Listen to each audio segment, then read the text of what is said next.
All right. Dean finally showed up. Welcome, guys. Episode 2 of this really amazing podcast. Carmen here once again this week. So I just got home, made it back from Vegas. Very exciting weekend. But yeah, so what have you two been up to? The infinite content grind. I put a lot of effort into trying to make content. Since the last stream, I have actually recorded the games to be edited. I've not edited the stuff. Still got to get all the footage and stuff for those. But yeah, probably halfway through the month, expect the really good progression series from us. And then of course, we did the Weiss fight, or what is it, the Meme Monday? Meme Monday. That's what we did. Yeah. Finally. Yeah. Oh yeah, I saw. I need to make a thumbnail for it, but yeah. Yeah, gonna actually try to be doing that every Monday. Some absolute garbage decks. Don't expect good play. We record those at night, and definitely trying to meme it up while playing. So yeah, for sure. You, Carmen? Well, Pixar came out. I played it 2 times, and then probably said I don't want to play this deck anymore. Put it back in the box because you just slam Wallies over and over and over again, playing Action Bastard, which is pretty funny. But it's pretty boring. I think everybody kind of figured that out after looking at Pixar, that it would be good but not very interesting. But some people just want a good stuff deck. Probably definitely good for that. But yeah, that's about it. I actually haven't been playing that much Weiss this week. But we've been working on our lower power format that me and Jason have been working on. Jason's actually ran it. I've been trying to refine it for my locals because they're a little bit sweatier to get them on board. Call it Bad Deck Day. It's a tiering or whatever. It's almost kind of like Smogon style, overused, underused, below, stuff like that. Seems to be pretty cool. We're still working on it just to make it a wider format where there's a little bit more skill expression. Because Buzz and Woody isn't fun for anybody. Well, I'm going to have fun playing it. Because I'm tired of being terrorized at every Japanese event and never having the good sets. I buy Lost Decade, and then every other person buys Idol sets. And I'm sitting here eating dirt for a full year while people are like, "Oh, but you're doing pretty well with that set." And I'm like, "No, I am not." So I will have fun with Buzz and Woody. Yeah, I guess if you don't have something on par with those new sets, it's definitely good enough, that's for sure. One thing, I can't believe they literally just they had Action Bastard banned for the longest time, or it was banned then limited to 1 within the same couple days, and then they finally took it off, right? Yeah, they took it off. I remember playing with it, and it was not actually very good in the deck because it was so off trait with everything else, and it didn't work with any. It wasn't searchable and all that. And I assume I haven't looked at the Pixar cards, but I assume it's searchable and everything, right? So we're just having this costless 2-soul beater running around. Seems obnoxious, to say the least. Yeah. I mean, 2-soul beaters are good. Let's look at ReZero, Hitaro. Way back when. Wait, what from ReZero? The cats. Oh yeah. The cat combo. You're right. Insane. I forgot. Yeah, so it's the more things change, the more they stay the same. 2-soul beaters are broken. True. Oh man. I do think that Bad Deck Day is a lot of dancing around of trying to basically play a legacy format, but not actually. I don't know.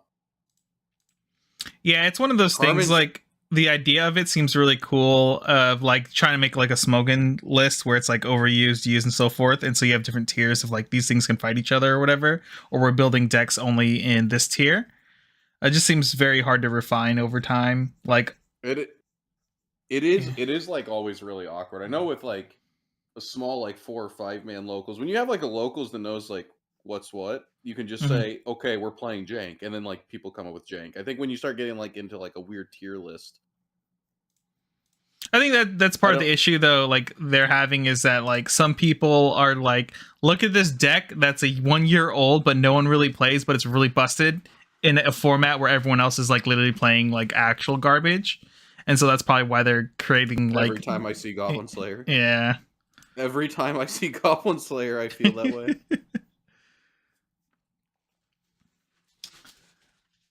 Yeah, but yeah, I think that's like the issue like Carmen's Locals is having, and I guess just making this list and kind of like basing it off of like arbitrary whatever they want as far as what it like overused and how powerful certain things are is a way to like kind of like ring them back and not have people being like, look at me, I'm showing up with like fucking unbanned Nisekoi completely, and why everyone else is like running around with actual like unfunctioning decks for the most part. Oh God, James, you're a champ. How you do this every time. Thank you so Ooh. much. Overlord 2 coming out, I guess, this Friday in Japanese. Oh shit, I'm so excited for don't- that. That is coming out. I I want don't that actually shit pay in attention to English. those Oh, releases. okay. Well, don't worry. It's another 8 Yeah. standby deck. That's really good. So you'll get to have fun playing against that the entire time. And for some On reason, the bad deck day Mhm. like thing, I think the big thing that we did was we banned standby like completely. Like standby is like completely banned. There are some restrictions on like anti-salvage and stuff like that for what is it? Decks that are like above a certain tier. Because some of those sets like rely on that if they're like really, really old Mhm. to function.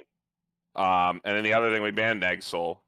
Because like in that format, Neg Soul is like really oppressive. Because that's like before blinks and bounces were like standardized at all. Yeah. What about? Have you guys considered like editing the deck building rules where it's like you can play whatever you want, but you can only have one climax combo in your deck? It's more based on like a like there's a whole section of like no meta builds where you can build anything in that's not like considered a meta build. Yeah. Then there's definitely a tier of like too good where it's like some people take that as a challenge. I had one local who took that as a challenge where it's like I can build a Quince deck that's terrible. And I'm like, okay, prove it. And he did prove it. It was terrible. He's They've like, had a lot of bad I bought. cards. He's like, I bought 10 packs and just put them.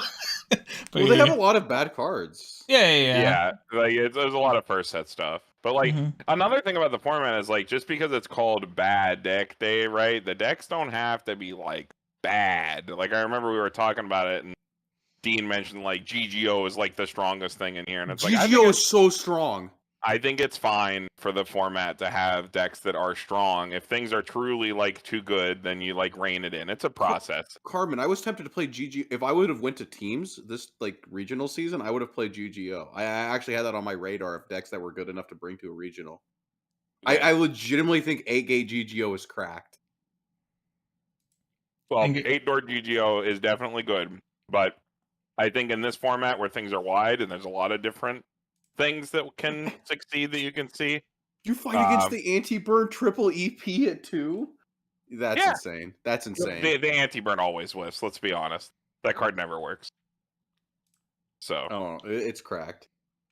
anyway, we'll see how the format shakes out. After it gets refined a little bit, maybe Jason and I'll like publish it as like a thing for other locals to try. It needs like probably reined in like a little bit, I think, but like repetition and refinement. We've been having a lot of fun with it, even in the like brewing, talking about and like friendlies phase. We haven't actually started doing it at my locals, but Jason's like 4 or 5 weeks to it, and a lot of them have like picked up older decks to play for it, which is that's the goal, right? See some different sets, because I'm sure if you go to locals and you have people who started playing the game maybe a year or 2 years ago, it's probably nothing but like Muchoku, Hololive, maybe some Kaguya, Quince for sure, a little bit of Bang Dream. Do you know what's absurd to me about all this? But like, you'll get to see some crazy stuff. Like maybe you see like Godzilla, you see Gurren Lagann, you see I don't know, dude, like fucking Soccer Wars, Schoolgirl Strikers, Nisekoi, like the things Kill a Kill, fucking Kiznaiver, like shit people have never fucking seen. Oh, That's the you know point. what's crazy to me about all this is what you're talking about. I have had a 10-man locals where we would do this consistently for years, and then you would be like, "Oh, well, you just." I don't know. It's like it's funny to me because this is like what I've been doing for years, and then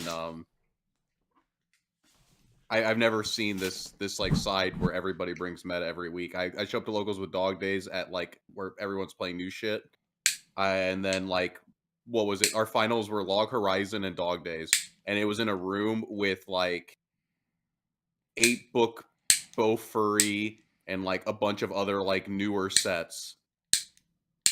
So I've never had this this thing where you can't play like jank stuff, and I've always had like locals where we have agreed to play jank stuff. I think it's funny. just- I think it's funny that after like I think you said, well, that's just you guys, and now like you're trying to actually do it. yeah.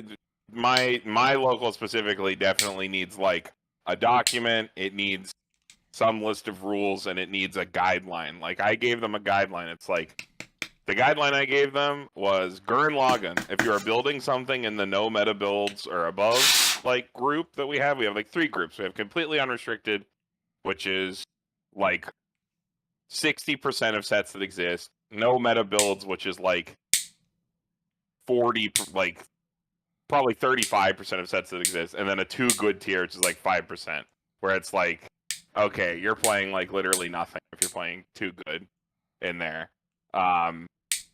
So like it's pretty wide, but they definitely needed like a guideline. And I told them if they were trying to build a deck that was like in the restricted areas at all, they should aim for like shot door Gurren Lagann. That is like their target. If you look at the deck and it looks better than shot door Gurren Lagann, and even if you've never played against like Gurren Lagann, you can go look at the list, read the cards, and if you played Weiss like 2 to 3 times, you know how that deck works, and you know what it's good at, and you know what it's like weak against. Like, okay, this is like the kind of power like shot we're looking at, and giving them a target was really good for us.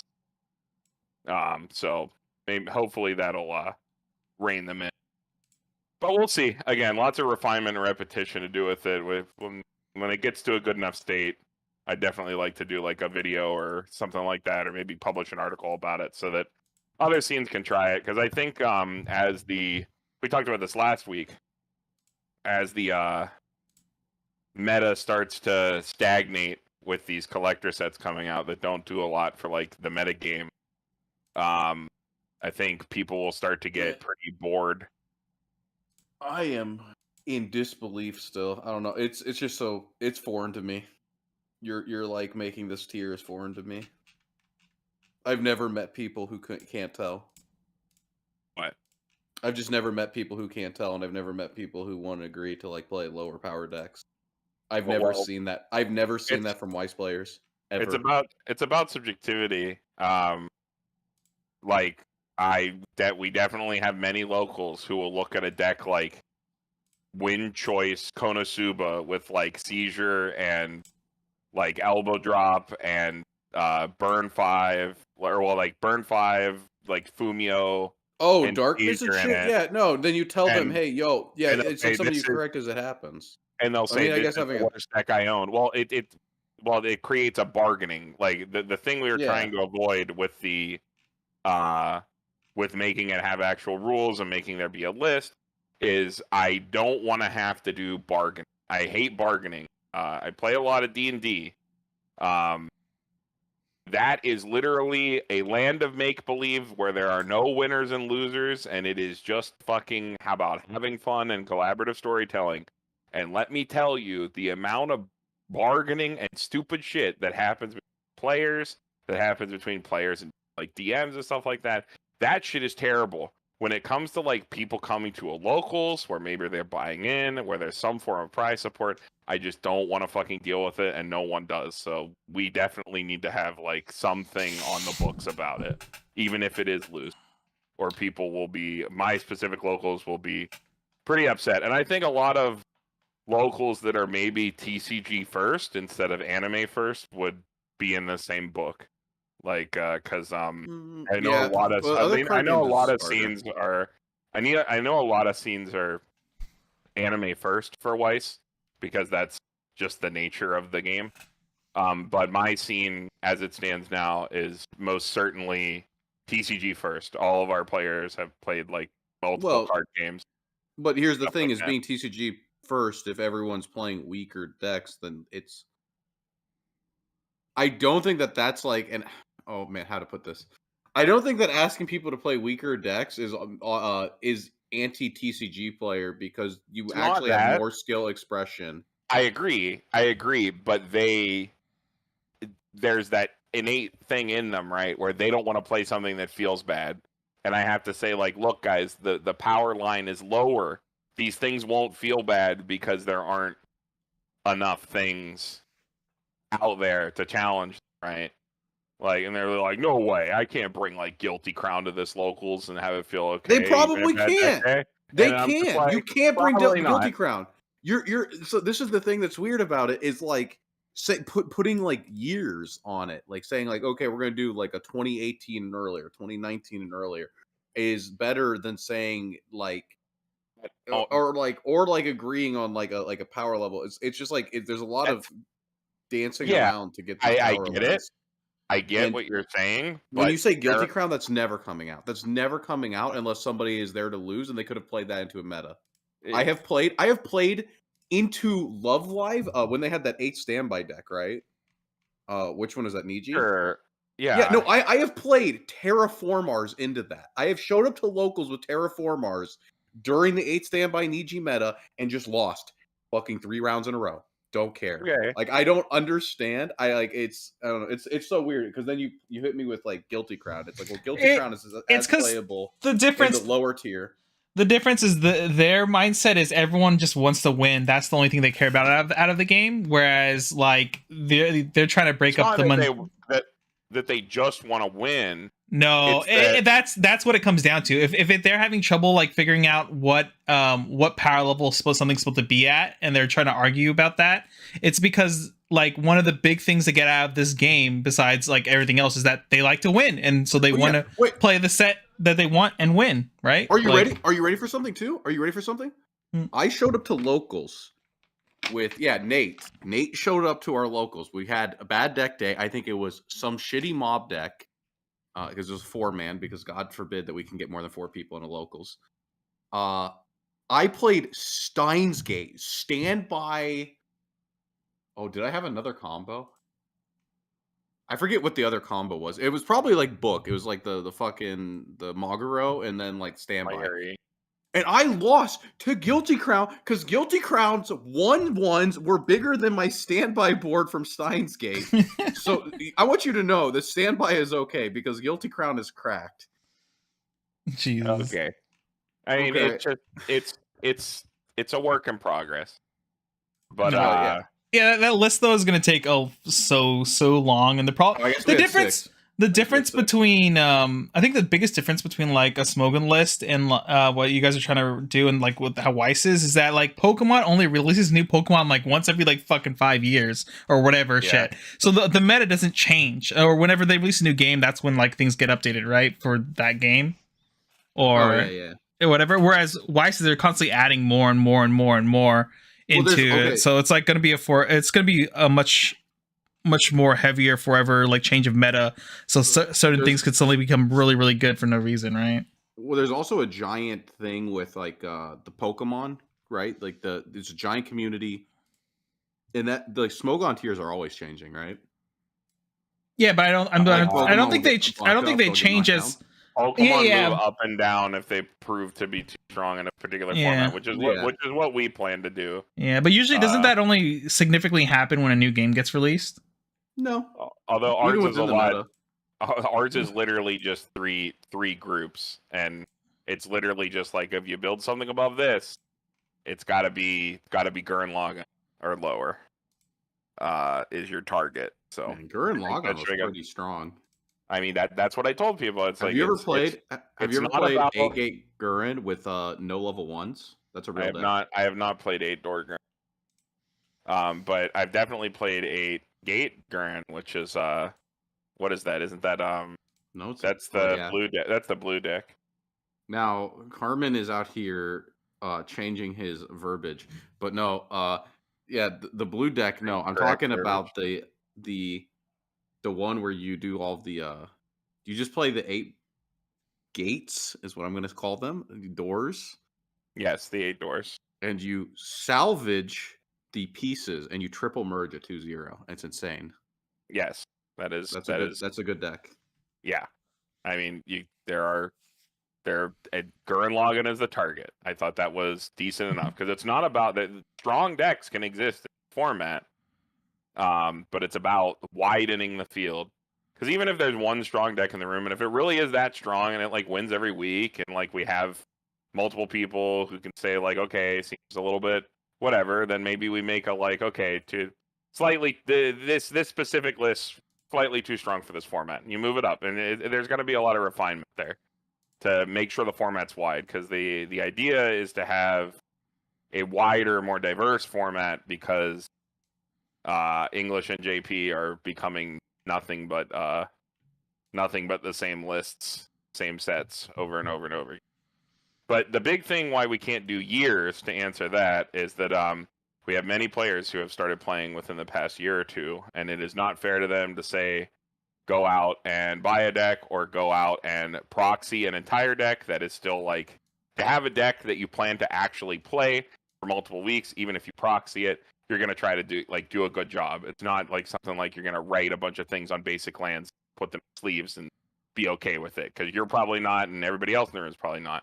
So even if you were going to proxy something, which we are allowing full proxies at these events so that people can play whatever they want, around with whatever they want.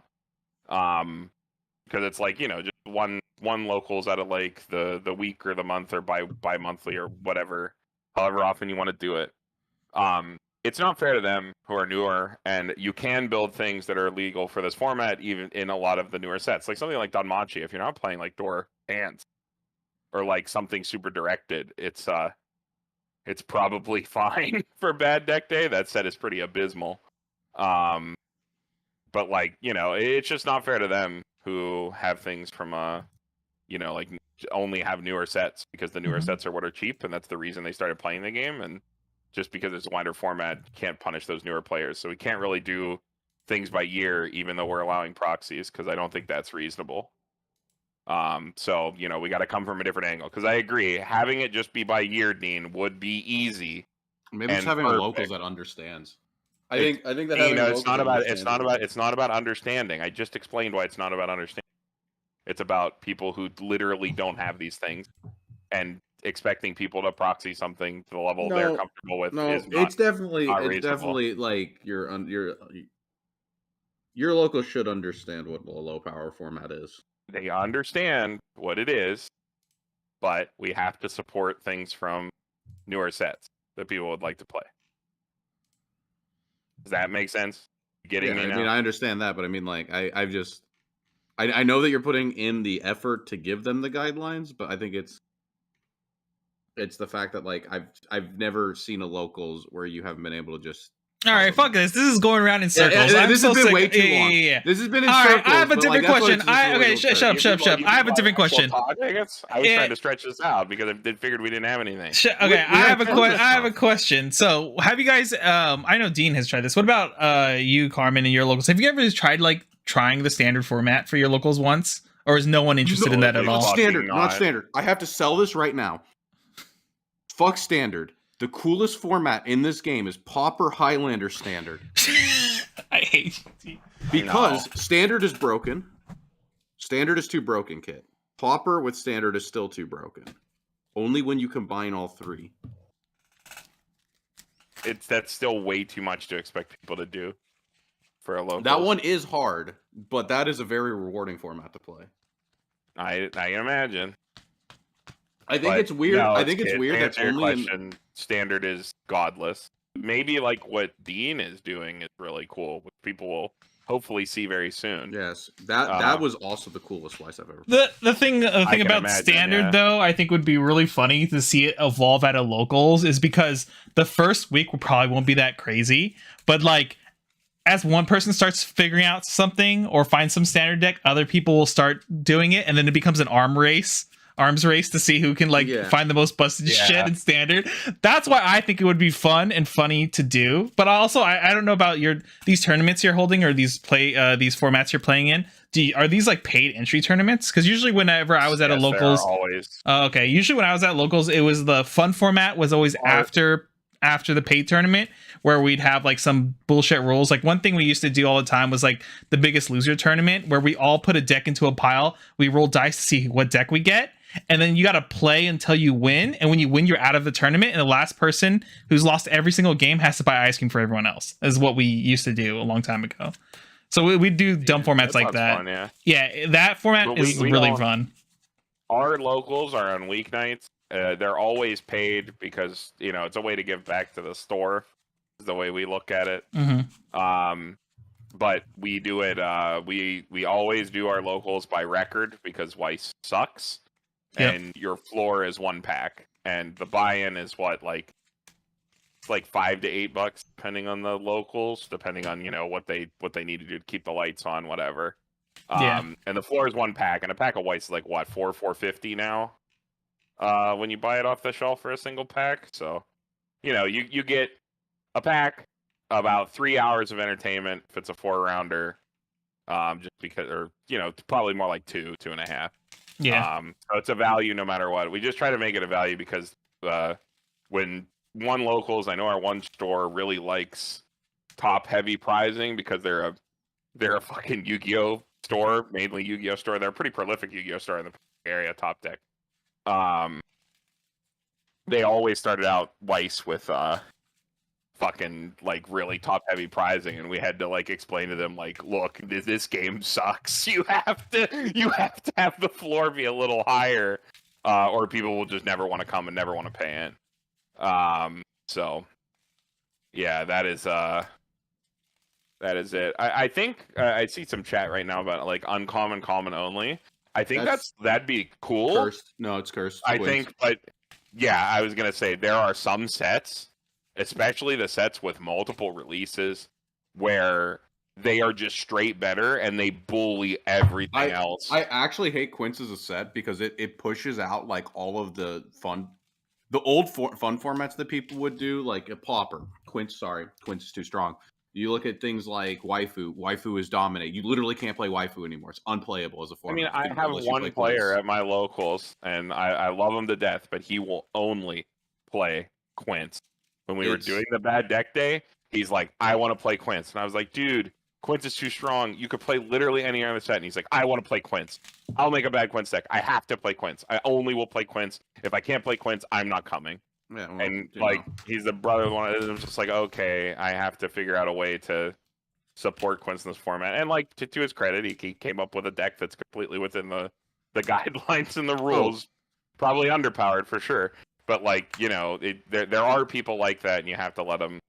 You got to give them the opportunity to do it what they want. And if it's impossible, I know my roommate Brandon tried to build Bad Deck Day Dow because he just loves Data Live because I don't know, he's got brain damage.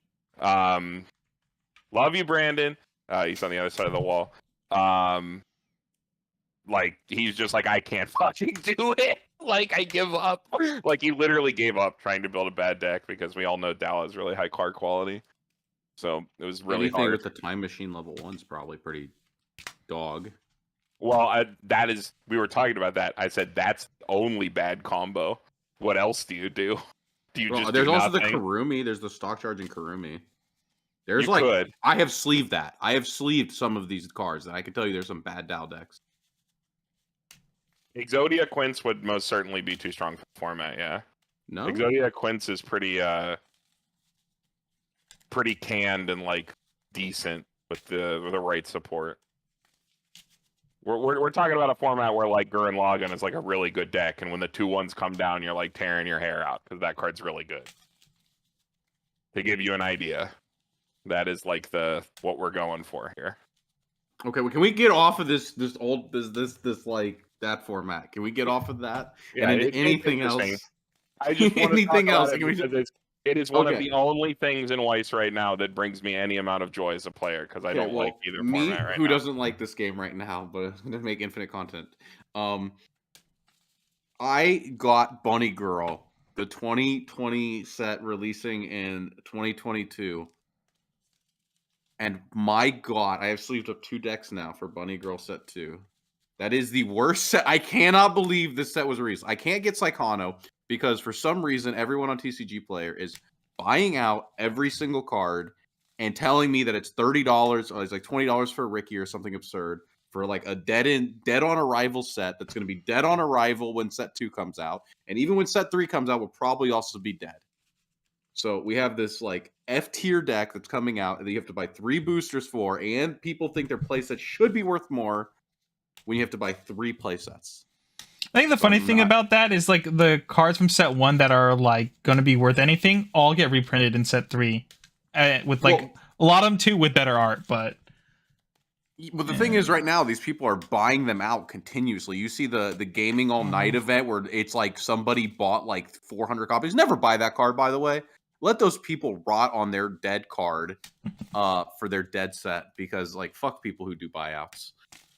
But Bunny Girl, I had set 1. I bought set 2. That set is so bad. I could not believe that set is literally worse memory adventure time. I cannot win board any turn of the game. I have the Fin Sword in my deck to give me power, and I still can't kill cards. I'm like, I can kill like 2 4Ks a turn, if that. If my opponent has 3 4Ks and they're playing like 8 choice style, I can't kill all 3 lanes. The set is incapable of it. So I am just amazed at how bad that set is. It was a very old set, and even when it came out, when second set did come out, it didn't really like affect the meta much, did it? No, right? There was I don't think I've ever saw it played at all. Yeah, there was like some good stuff there, but like nothing really worked well together. Everything was very costed, like expensive. Was it one of the first few sets that also got choice as a trigger? No, that was Bang Dream. No, but I mean, it was one of the first sets when they first brought choice out, right? That got it. It was one of the. Yeah, I'd have to actually look real quick. I think it was, because if it was really early on, I think if it was early on in the choice being like a climax trigger, I think too early on, like when they introduce a new trigger and they're building combos around it and stuff, it seems like they're always very afraid of like making things like more normalized power, and they're like, oh well, because choice exists now, we're gonna have to make things pay. Yeah, you're gonna have to pay more for the effect that normally wouldn't cost as much, or some stuff like that. But yeah, I don't think... mean, like every card is just bad is the bigger problem. Every card is like, the only good card is the Fin Sword. There's nothing else good in that set, but you don't have a bonder to it. Wait, what Fin Sword? There's the Bunny Girl has the Fin Sword at 1. That's like top check add and then like global 5. Oh, that on turn. And other than that, that was like the only good feeling card in the entire deck. I tried also adding in the 2/1 heal event. The 2/1 heal event sucks because there's not enough of that dude to like make it worthwhile. No, you play the stock charger. You put the stock charger in the back. Tap every turn. But the problem is it takes 50 turns to do anything because you get 1 heal a turn because you're not allowed to do anything else.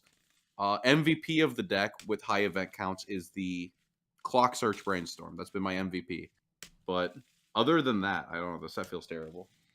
Yeah, it seemed like even when the set 2 came out, like the main game plan was just like to sit there, heal, and still like sit behind your bodyguard, and hopefully your bodyguard doesn't get answered, and then maybe you can win games that way.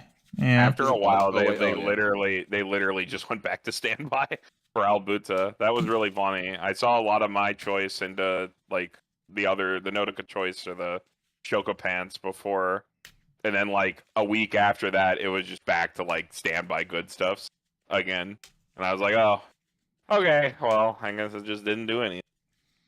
So it's pretty fucking miserable. I know that Brian and Tyler, 2 of our locals, they love the property, so they had play sets. They were messing around, and Brian was like, yeah, I have a choice, and Andy was like, we do a deck tech for like every set that comes out. So like we should do one. And I was like, yeah, you're right. Let's get something. Brian, you gotta have something right. And he's like, yeah, I do.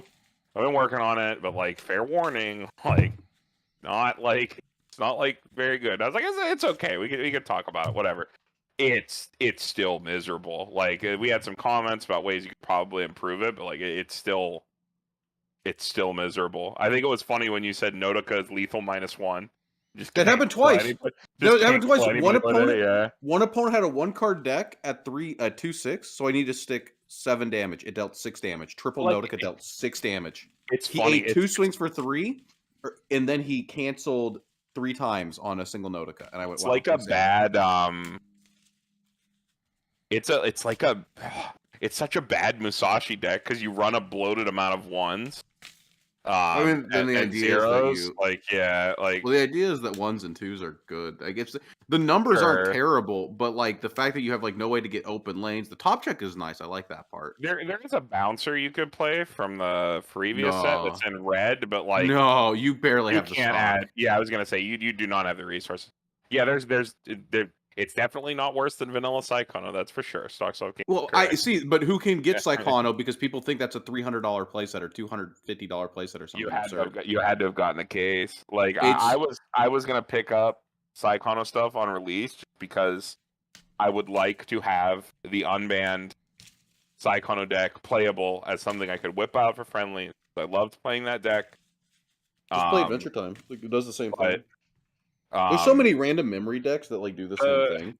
The new Psychono deck plays fine and is probably never getting restricted because it's not putting up good enough results, and it plays similarly enough to the old deck to where I don't want to spend money.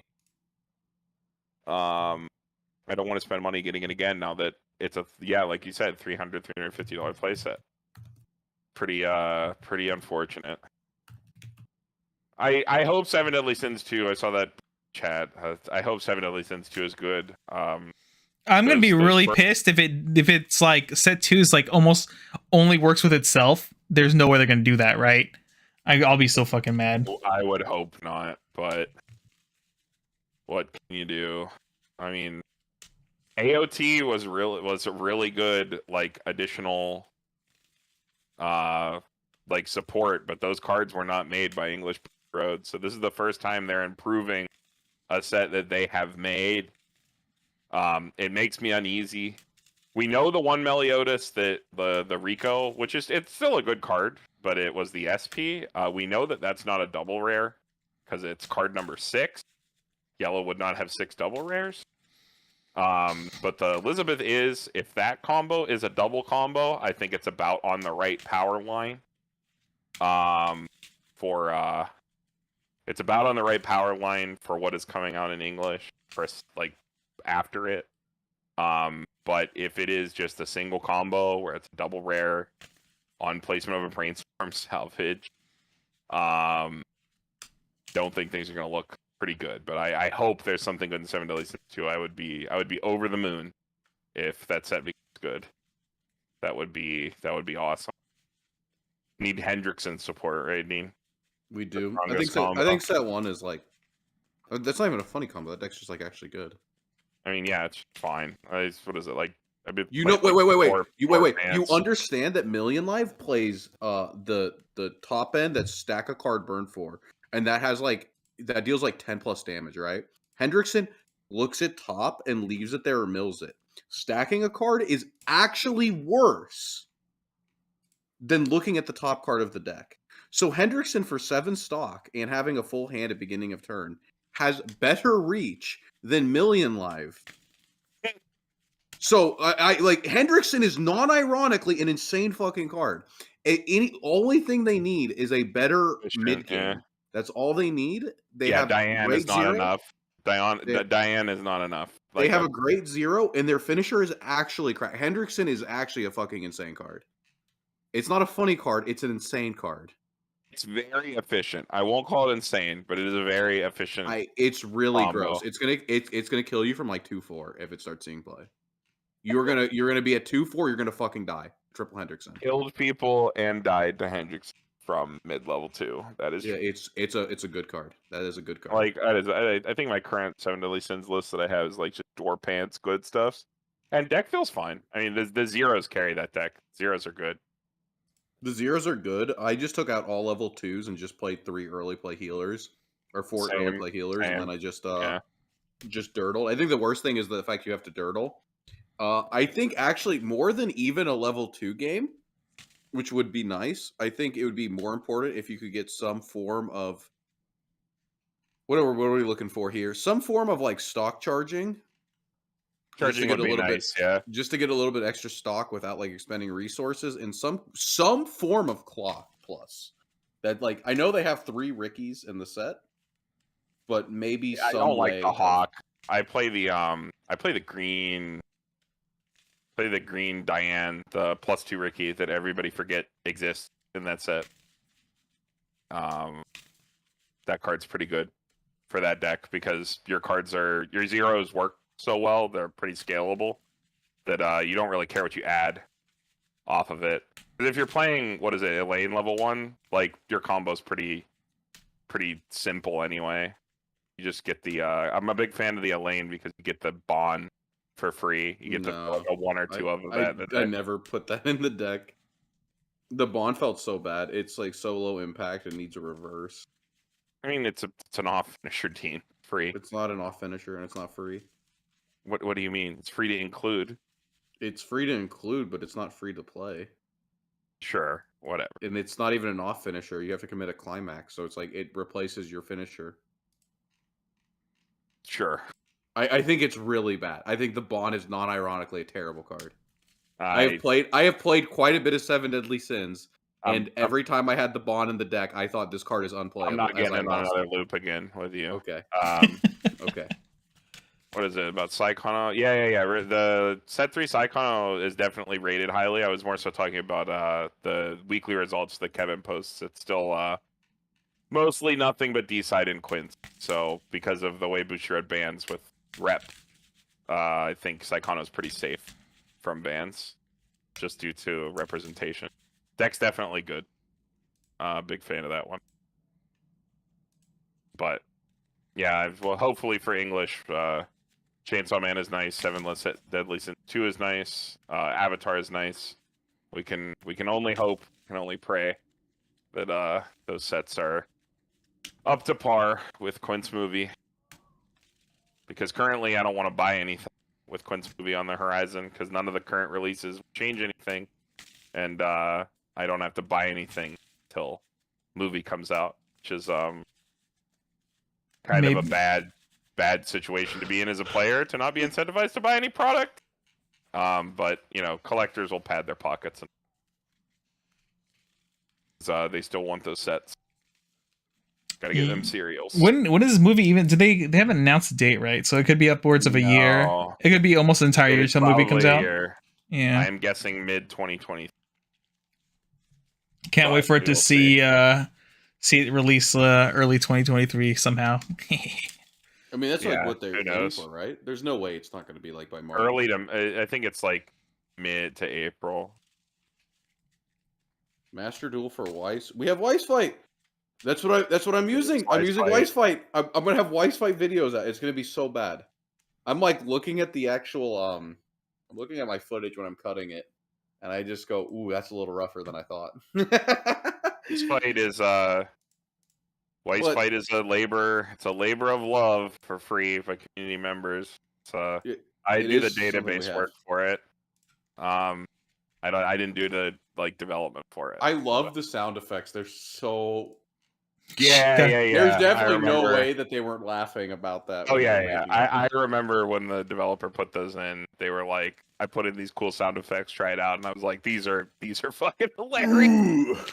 I love the attack one and the when you slam a climax. Boom. Yeah, it's got the explosion, and you're like, wow, what a good system. For those of you that don't know about Weiss Fight, weissfight.net, you can open up another tab and point your browser to it right now, make an account, and you are playing Weiss Schwarz in your browser with people all over the world for free. Go over to Encore Decks, make your deck, grab somebody else's deck, throw the link in, and you're playing Weiss in your browser with people from all over the world. Definitely give that a look if you're interested in making the project better. There's a Discord that you can join. There's a site where you can give support feedback directly to the dev. I do the database work. I do the best that I can, but both community translations, as they are available, as well as new releases into it. But sometimes life happens, You Well- can disable the sound effects by simply muting the page in Chrome, because the site only works in Chrome, by the way. I don't think it works. I don't think it works very well in Firefox. I think Firefox support was added, but it is not very functional. I remember the last um, time I tried to get on WeissFight.net or whatever. I like the last couple times, whatever. It just keeps booting me for some reason from the system. Well, And I was just like, I gave up after that. we were happy to have it because we are trying to play formats that nobody has cards for. However, I might go Too buy old, a deck yeah. for this format. Format was pretty good. Yeah, I'm excited for your content around it. It sounded insane. I really want to see those games. Yeah, I came Eventually, in. Go ahead. yeah. Yeah, go ahead. I was just gonna say, yeah, I've actually never been more blown away than when I was playing those formats. Like when the video comes out later this month, next month, November. That was not ironically the coolest format I've ever played. Even no legacy, no amount of like deck building restrictions are as sick as like that. And I'm so sad at where we're at now and where we were then. The original Weiss Schwarz simulator that was being developed did actually have Bushiroad like blessing to be a simulator, so long as that it didn't distribute like its own card art that wasn't from like the official databases, and it uses all official images, so there should be no issue about it. So if people want to stream it or whatever, that is all okay. As far as I am aware, I have followed many different Weiss Schwarz simulator projects. There was a really impressive one that popped up on Twitter a while ago that people were sharing around that was fully automated, but it is a single guy doing it all by hand, and only 3 sets are supported. It is nearly impossible to create a Master Duel type scripted like simulator. The fact that Master Duel exists the way it does is actually insane, and that is with hundreds of people scripting and coding effects. I have thought of ways to create workflow systems for lay people, as in non-programmers, to develop automated Weiss Schwarz like pseudocode, but it is still a massive undertaking. And yes, Clock Tower does do weekly Wi-Fi matches. Check those out. They make great content. Definitely support them. They do weekly Wi-Fi matches all the time to showcase different kinds of decks where, you know, it might be hard to get cards and stuff like that, which is why Weiss Fight is great, especially because it enables stuff like what Steam's doing. And if we didn't have that, we'd be in TTS, and as everybody knows, TTS fucking sucks. It sets your computer on fire. It costs $20, even though it goes on Steam all the time, and sets older computers to flames. I remember Andy running it on his MacBook, and his MacBook shut off. Flying around. I like mid-game. flying around and struggling to like see the cards sometimes. You know, like, Yeah. flying around on the board. For all Yeah. the Yes, work it's that funny. people have done, and not to undermine the work people have done to create the Weiss game boards, I think they're very impressive. It's all Lewis scripted and stuff like that. That's definitely not easy. The product itself is just fucking terrible. Like Tabletop Simulator itself is good at what it does, but it is the fact that it is so open is the problem. Oh, is there another project out there? Hase, I'd love to see if there's something out there that I haven't seen. I know the one from the one Japanese developer I saw that was very, very impressive. That was in Unity, but he was a one-man job. I know there's the old project. A lot of Weiss cards are like really basic. Became defunct. I do feel like there is a lot of things you'd be able to streamline. I also like don't code, so. But I feel like Wait, guys, Weiss I have a would really not be important too question. Yeah, what's up? Do I order curry for dinner? Katsu Yes. curry bowl? Okay, thanks. That's all I needed. Continue. Here's a really cool thing that I saw. This is a spin-off of Weiss Development that someone is hard at work on, where they reached out to me to use my database. My stuff's on GitHub, so they didn't have to ask. They could have just taken it. But this site right here, someone is building a Scryfall clone for Weiss. What is Scryfall? They have lots of like magic card search. Oh shit! Really? That'd be sick. For Weiss Schwarz. And they have a really slick UI and stuff made up right now. They have a really good like vision for what they want to do.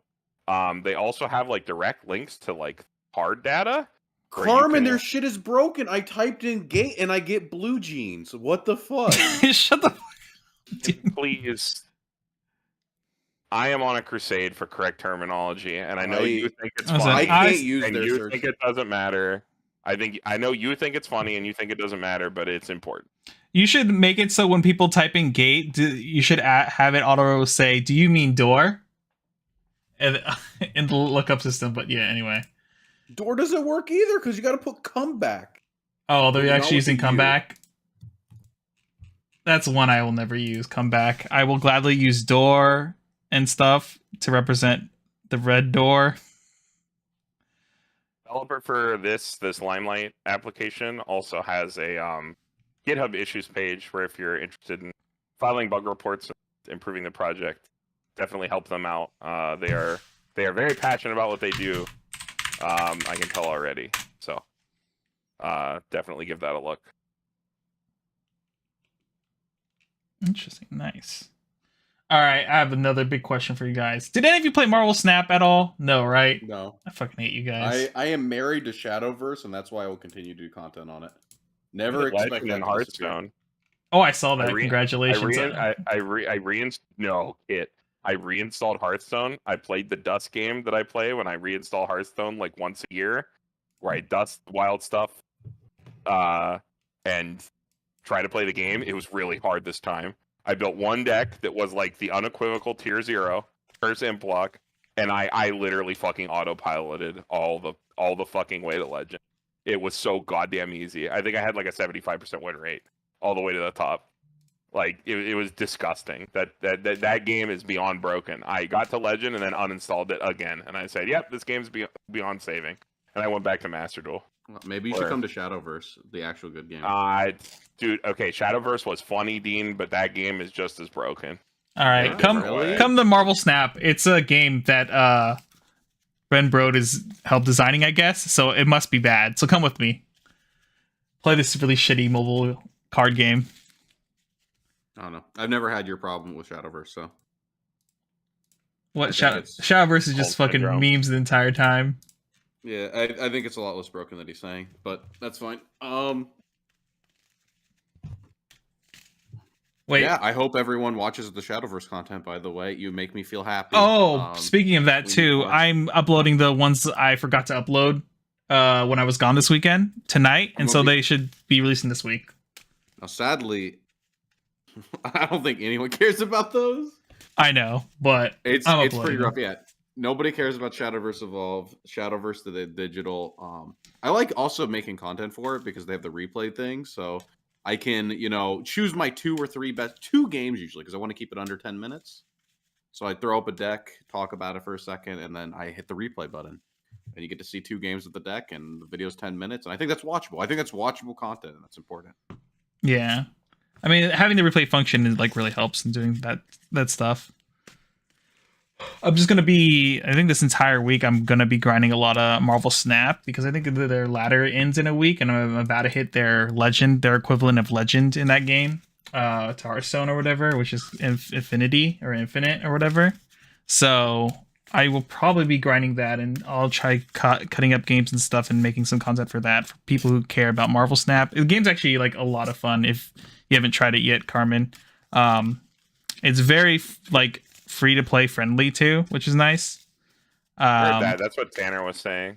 Yeah. The big thing too about it is like you can't really pay to win to get your entire collection. All you can do is accelerate how fast you get your collection. But like even by spending as much money as possible, you only like you can have your entire collection in like I think 2 or 3 weeks instead of like the 6 weeks it would take or so to like unlock all the cards. Or like maybe 4 or 5 weeks. You basically only shave like a week or so off the time from like if you only casually play or whatever, basically. So that's really nice. And the way that right now how the matchmaking works in the system is that you only play against players that are near your rank that also have similar collection sizes as you. So you can only play against people who have like roughly the same amount of cards as you and draw from the same pool of cards so that you never get hit with like, oh, this guy has like this super top tier deck because they've unlocked every card in the game.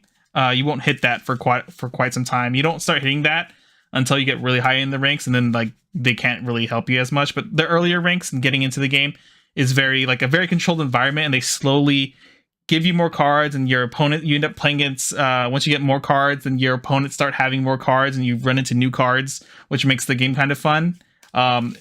It's a very drip feed system, I guess, how they have it set up right now to like get people into the game, which is I think part of the reason like I stuck around so long too, was because you weren't hit immediately with like the knowledge check of not knowing things existed because of how slow they introduce certain cards to you and so forth. But I'm interested to see like how the game develops though, because like it literally doesn't even have a friends list right now, which really sucks. So there's no friendly matches, and you can only play ranked. No friends list, which is really shitty. But they've said, I think recently on their roadmap, it's like friends list and friendly matches and stuff are like high priority, and they're supposed to be coming out sometime soon. But they're working on it right now. Can you temporarily free links for people to post in the chat? Oh, temporarily, so that Hase can post their link to this project, because I think this is really cool. If this is currently happening, I have no idea how to. I have no idea how to change that.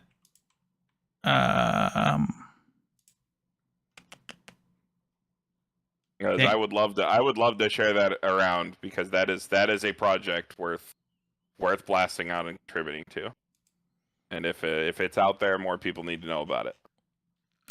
Is it Hase's trying to post it? Yeah. Let me see if I'll temporarily add them as a moderator if they want to post it. I don't know how to like make it so anyone can post. Okay. Wow! Congratulations on your promotion. You now have to ban everyone in the chat. Damn, that would suck. If they can post it, and then I'm gonna remove mod. Cool. But yeah, you should legit like give it like play it for like an hour, see if you like Marvel Snap. It's a fun game. It's very easy to understand and everything. Is this the only link they need? Am I in this Discord? I am in this Discord already. Oh, this is this one that I always see. Okay, yeah. I thought you weren't even in it. I assumed you were in here already, Carmen. I might have been. This might have been the revival of another project, but I will, if I remember correctly. Yeah, I think I remember. I'm seeing some screenshots. I think I remember this. UI. Yes, I remember this. Yes. Okay, so this is a continuation of the previous project that I remember, or at least the basic idea. This is I am down. I am down. This is in this project too, if I remember, the reason I haven't like touched it more is they don't have a lot of sets implemented yet, right? Because it's all automated. There is a way that they said that lay people can assist import importing, creating it looks like JSON type. Shouldn't be too hard. I will take a look and see what I can do, leverage what I've already done. Carmen has skills I don't. This is the kind of open source shit I actually care about. Like fucking operating systems, stuff like that. I sleep. Fucking card games I love. Real shit. I like the idea of the historical format button, and then it forces people to play things. Yeah, being able to have like search limitations on who can join. Like you need to have this deck to be able to play or whatever. Would be pretty cool. Or like like you said, historical or whatever. I need to actually open this and actually try it out sometime. Maybe we'll try it out on stream sometime soon and figure it out. It'd be fun to play on. We can play our good format kit. Oh, maybe not. Maybe not with that actually. I doubt they have all the cards. Wait, which format? I really doubt the good format, the good one that I was telling you about. Oh, okay. We need to. We're gonna once I get the video out. I think I'm gonna push for that to become like an actual community thing.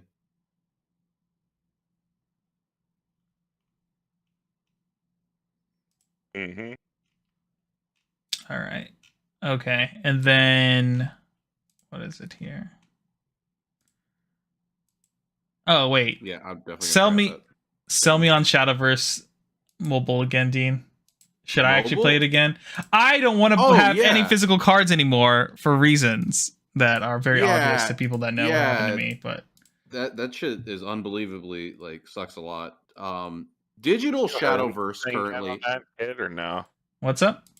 Have you heard anything on that front about your collection? No, I'm pretty sure. Has to be smart enough. Yeah, I'm pretty sure like whoever took it, either they're a complete idiot and have no idea what they have, and so they're either going to throw it away or do nothing with it, or player it slowly. Oh yeah, or it gets like sold up separately very slowly, or but yeah, like at this point, oh yeah, there's just so many old cards in that binder and stuff. I got so fucked. Like I forgot it was in my trunk, and then yeah, then I was like, I'm guessing you had the Rex on the street. Yeah, and it was but like the back was covered in everything. There was nothing inside my car. So like when you look into it, there's nothing in there. The only thing that was in, like, you can visibly see in, if you look into my car, was the camera in front. I have a Did they take the camera? No, they didn't. And I was like, oh shit, if like it went off when they were in the car, maybe I could like catch them. And then I looked through the footage on the camera and they didn't. So, but they didn't take the camera. I don't know why. The only thing they took was they went the window. Or... No, I don't know how they got in. I don't know if it's like I didn't lock it or something, or the person I was with like left the door open or something. Because I'm very adamant and always like triple checking that my car is locked. So I don't know how exactly this happened, or if like, yeah, because the only things I could think of is like maybe like in the middle of the night I stepped on my keys because they might have been on the floor or something, and it unlocked my car, and then some kid or something was going by and like pulling on doors, you know. Or like someone I was riding with didn't close the door all the way and I didn't notice because the I think the light that turns on when like the door is open, I have it shut off. So there's no light. Yeah. Super things. Yeah, so black tape over the TPMS, the WRX special. You never know when your lights are ready. Yeah, you know why? You know why they probably broke in. This is something I heard when I owned my Rex. People who know cars will break into WRX specifically to lift access ports because those are really common, like stage one. The stage one computers, because those can be reset fairly easily. There are ways to do it. They say that they can't. It's married to your car. That's not true. Those can be lifted, reprogrammed, and resold. So WRXs are always targeted for people to look if they know anything about cars. Which, you know, if this person is like someone who's pulling on fucking car doors, they probably know how to make a quick buck, right? Especially if they're doing it in Vegas. Yeah. So that was like the weird thing when I looked through everything too. Like nothing was really like taken. Just shit was open. Like the owner's manual and everything was just like still there and everything. So it was just very, very weird. Yeah, I mean, it's people. When I lived in Mount Washington, this has become like a which was not a bad area at all. This became like a fucking like pandemic of a problem. Like right after I left, see people complaining about it all the time. Southside places around the city in Pittsburgh of people complaining about people just like checking car doors all the time. Just like walking up to brazenly up to cars, checking car doors and stuff like that. And cars with like those little computers and stuff like that people just leave fucking like on their dash, like plugged into their dash, are always fucking targeted. If I had a fucking dollar for every like Discord message that comes up in one of the like Pittsburgh car groups about a stolen access port or like a stage 1 tune or something like that, or like a pedal commander or something like that out of an SUV, I'd be fucking rich. So those kinds of cars are definitely targeted for that. So very, very unlucky. Yeah, on the bright side, like literally every store in Vegas like already knows that this happened, so they're looking out for it. I got a hold of the Magic community in Vegas, everyone in the Weiss community already knows. All the stores that sell Weiss know and sells cards know there. So if it's someone unloading it, and they're stupid about it and like bring like the whole binder there, especially if they don't know what they have, they're gonna get caught. But the too shitty part is like if it's someone who's like more sneaky and like is taking their time with it and trying to figure out what they actually have. And then they sell it off like on eBay or something in like small chunks or something. I'm kind of fucked there. The other thing I be really annoyed is if it's like some kid who legit doesn't know what they have and it's just like literally they throw it out or they just like it's like sitting in their room or some shit and it's just never gonna see the light of day again. And like a lot of those cards are like I had like play sets of signs in there from like the first few sets in English and stuff like that, and a lot of like. Luckily, none of my personal cards that I will never get rid of, essentially, were in that binder. But now that binder was stolen, I might actually end up having to sell some of those other cards I was never planning to let go. But like all my prize cards and stuff were luckily I keep them in a smaller separate binder that I never like take anywhere because I'm like have no plans to do anything with them. So all my English stuff was stolen, and but I still have my other 2 out of my 4 binders, the 2 that have nothing but Japanese cards in it, which sucks because honestly, if my Japanese stuff got stolen, I would feel a lot less worse than my English stuff, I think, because the English stuff was like stuff I collected since the beginning of English, and like back when I ran SNK cards that became JKTCG, like those are cards that I collected from there and kept, and things I wanted. Like I have a playset of Maki signs in there. It just sucks. Really nice. I remember. I have a playset of Sayaka's also in there, and yeah, because Sayaka's best magical girl, even though everyone hates her. But yeah, I'm like Sayaka too. So yeah, I'm just kind of super fucked. That's about it.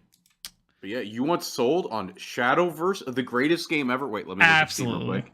Are you ready? Yeah, Library. How many people are playing right now? 2,913 hours.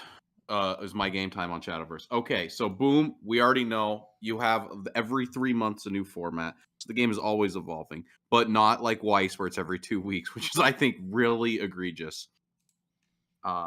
You also have the mini expansion because they realize, we can't just have every 3 months. The format gets stale. It gets a little rough, right? When you're at month 2.5. Every month and a half, there's a mini expansion where they introduce. Were there many expansions when you played? No. Well, I played in the beginning when there was like 3 or 4 sets, and then I came back. Yeah, and then came back and remember when we played like in those tournaments and stuff. That I played that for a while, and then I think when the next set came out, I played that for a bit and then quit. And then I came back for 1 week of Ryamu because they released Ryamu as a playable character or playable leader.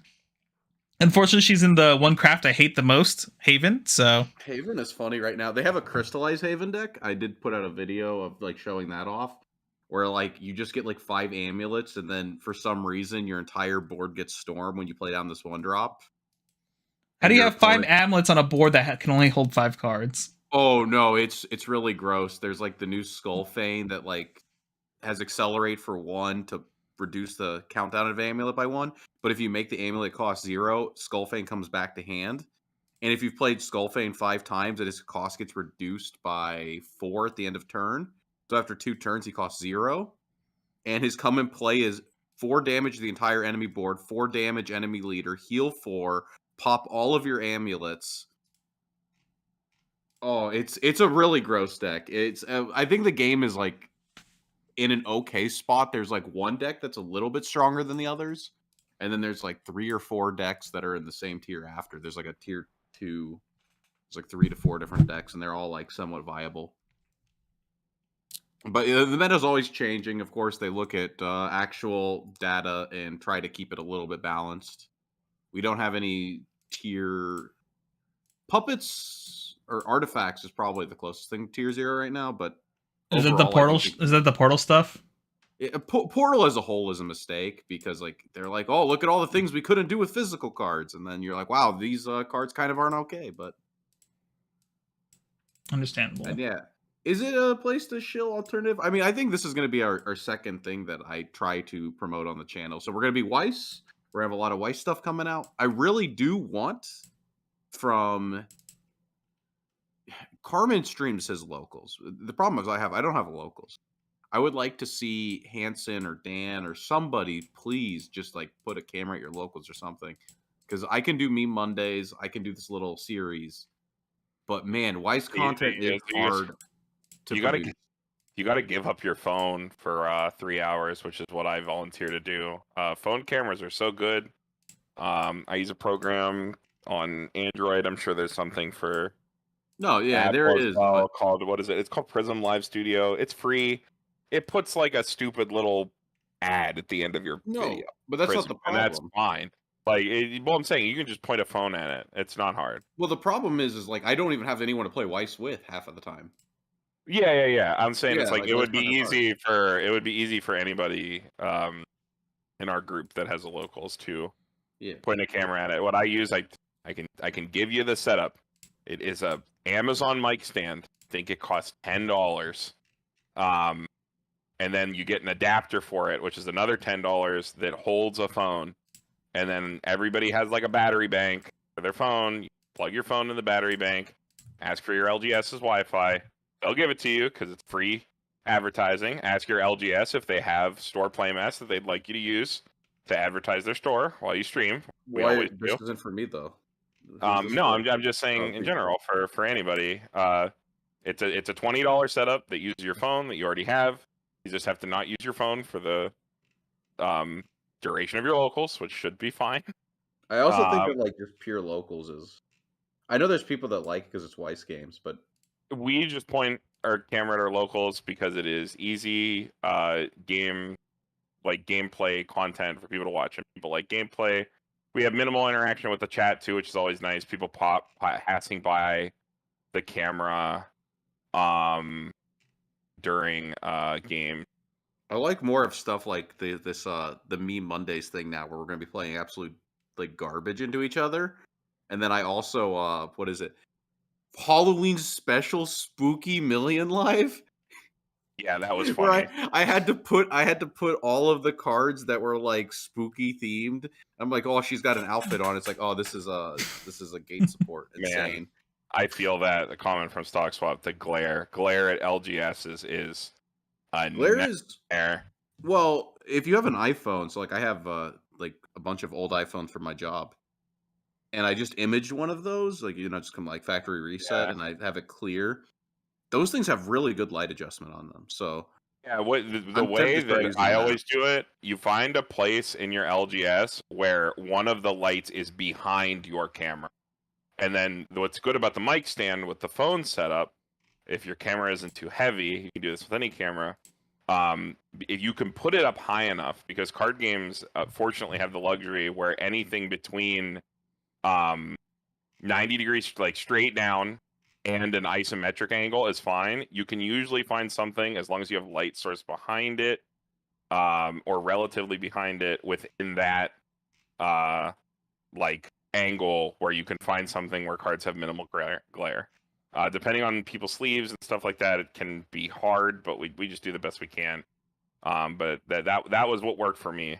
It's always trying to find a place where the light is behind the camera, and then just having a weak, or not a weak, but like a light camera, light enough to put on a very tall boom of some kind to get a isometric view. That's worked pretty well for us. But I mean, like, my locals that we record is not anything crazy. We just point something at it because people are like, oh, we miss having gameplay from the channel. And I was like, yeah, we miss that too. We don't have a lot of time with people grinding for BCS and also making content, stuff like that. It's hard enough to get together as it is. So we just said, oh, we can just stream. We can advertise for our locals and stuff like that. And as people finish their games, they can come by. They can, shit talk or get hype about the game, as well as talk to chat, which is nice.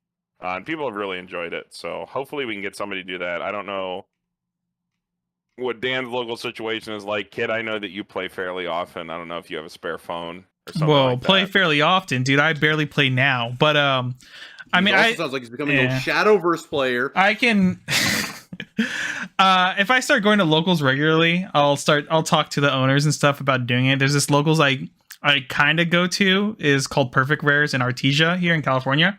They have a really tiny shop. they just happen to be like the local that like at the time frame that works best for me. But we'll see what happens if I find a locals to like stick to. That I'll see about setting up weekly recordings and stuff there. I'll at least be able to get like way more games recorded in general, even if it's not like live settings. But yeah, I know Kit streams Marvel Snap and Dean Good streams one. Shadowverse. Well, I don't want to do streams anymore. I don't want to do streams anymore because the reception is not very good, and I would rather put out shorter videos right now rather than stream. One local is like top 500, like NA ranked every season in Runeterra, and I wanted to get him to just Terra on the channel, to just go. But I gotta talk to him about it because just like just play Runeterra, and if people ask you questions about Weiss, just like shit. Isn't that like the good thing? I think about like making the Shadowverse content. So like Shadowverse is bigger than Weiss. There's no question about that. But like when I upload Shadowverse videos, I hope to not only grow Shadowverse from the Weiss side because I love Shadowverse, but I also want to see them like click on our channel and then go, oh, what's this Weiss Schwarz? And then maybe because I think there is like an overlap in like interest, right? It's a very anime game. And I think that the people that play Shadowverse are the kind of people that would enjoy Weiss, and the kind of people that play Weiss, the kind of people who enjoy Shadowverse. So I think it's like there is like a meeting in the middle there, in my mind. Maybe I'm wrong. But I mean, it's like expanding to different games in general. Like, can let both games like cross pollinate, right? Maybe with some Weiss players play Shadowverse players play Weiss and so forth. I mean, you have the common ground that, well, I guess two common grounds here. You play TCG and anime essentially, so We need to blast out the That's a really good point by Stock Swap. We need to blast. That's out that's why I've been struggling with like some of the Weiss. The WS Streams channel. I don't think a lot of people know this because a lot of people that post in there are also the content creators. In the Weiss Schwarz TCG Discord, the WS Streams channel is open. Anyone can post in there. I think that needs to be more well known. We need to share people's streams because that is that is a tragic. thing. That's tragic and shouldn't be happening. Well, I mean, wish, it happens with every have game. Like a schedule site. I remember when I was streaming Smash and stuff like that. We had that's a bigger community for sure than Weiss Schwarz, but we had resources where people could go and be like, what's on tonight? What local is streaming tonight? What local chat can I hop in Twitch chat or YouTube there's so chat? Much to there's so much to Monster in. There's so much to unbox there. Yeah, it's like that's definitely a So that's definitely something that I think we should have. There's big things right there, right? Okay, they said they have top players. So, like, I think it's like knowing who is at the locals is a thing. But there's like also got to be some energy behind it. I don't mean Multiple top players still not enough to get in. I think the biggest issue in Weiss is like it doesn't matter if you're a named person in Weiss. Like I don't think people show up to streams of gameplay just to see because I don't think people go, oh, my favorite player is like fucking Dean. Okay, actually, scratch that. Someone did do that once, but I was so confused. The whole community actually did that. It's right. I think they come for sets. I know for our locals, like I try my best to put a different matchup on stream every single round. I do not care what the top round is. I do not care who's XO. I don't give a shit. I don't give a shit if the player is new, as long as they are willing to be on camera. Some people aren't comfortable, which is fine. If they are willing to be on camera and they are playing something unique, and I have a unique matchup and something that hasn't been on stream, put that game on stream. Because people click on these to see different sets, see a idea of what the game, see something cool, see something that they haven't seen before. And if people are going to play something different, it's going to be at locals. It's not going to be at a regional. I think it's about showing like fun stuff, and then also I don't know. There's like a lot of energy, right? Like sometimes, like when you stream like a game, somebody like I'm going to be honest here with like just like as an example. I think like Kit is like a good player, but he doesn't do a lot. Like he doesn't like perform for the camera, right? So it's like when you're watching a stream of Kit, it's like he's like a lot more mellow.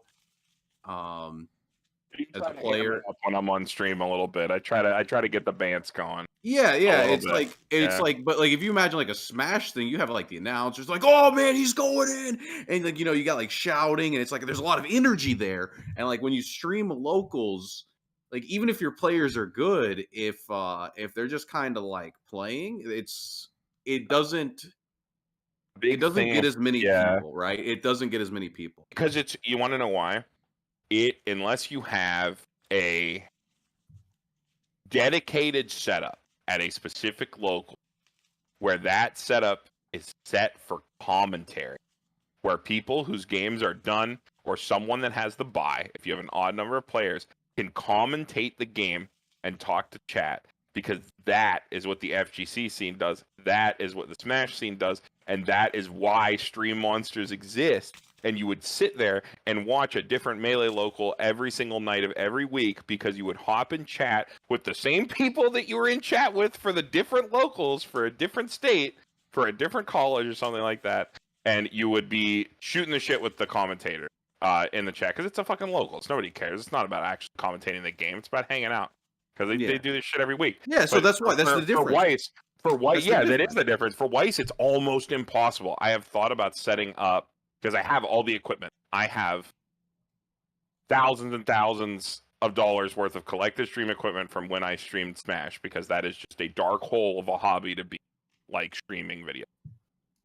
It's inevitable. If you are doing it, every local streamer who streams their FGC or Smash content, whatever, most certainly has the same amount of equipment. I have thought about setting up stuff for Weiss, and it literally requires a separate room. It can't be around a corner. It can't be around this. It's got to be like a closed room, or like you have to have a camera angle where the commentators can't see anything. But even then, if the players can overhear the commentators, like that's like coaching, right? Like, and it's like it creates like a fucking terrible, like. Well, I mean, even more than the commentators, because I don't think you can get commentators, but like it definitely is like on the onus of the players, like performing for the camera a little bit. Yeah. Like, yeah, for sure. Like like you said, like shooting shit, like talking, like a lot of back and forth. If there's no banter, it's a lot. It's different. It's different in card games, because in card games, the gameplay itself is not a performance. I would argue that in a fighting game or like Smash or whatever, locals don't matter. I don't know. Doing this at a locals, it's who cares if you throw because you're fucking around. But yeah, it's like the game itself is a performance, so the players are performing by nature, and then the commentators can help that. But like, just have gameplay and no commentary, and it's really hard. It's it's like it's really really rough. What the amount of effort put in to do like a weekly stream that's like a high quality setup, like I'm sure, Carmen, you could do it. I can do it because I've done it before, and like had run cables and have like commentators very far away. But the thing is, like, there's only two ways I'm gonna ever fucking do that. As like someone is one, I fucking love Weiss and I love promoting the community and stuff, and for a while I was that person and I would do that a lot. The other reason, which is the one that requires more, is if I'm bringing my computer every fucking week to do this stuff, I need to get paid to do this, because I'm not lugging around like thousands of dollars of equipment to do this every week just out of the fucking graces of my heart. That's the biggest problem. TLDR'd my entire experience being our local streamer for the Pittsburgh Smash community.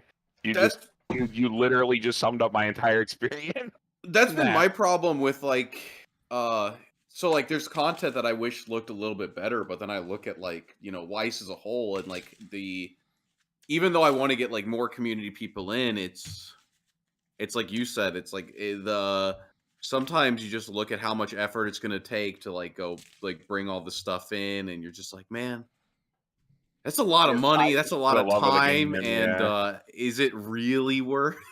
I did it all for the love of the game and the love of my locals. Oh, so like some stuff it is, but like streaming a locals is not exactly. It's not easy. It's not easy, and it's not exactly the best type of content either, I don't think. So it's not like you know what's really funny, guys? Something that we did that achieved all these things by the nature of being online and had commentary that mixed it up and had different sets all the time Weiss fight. that people liked. King of the Hill. Whoa, no, King of the Hill. King of the Hill had some problems.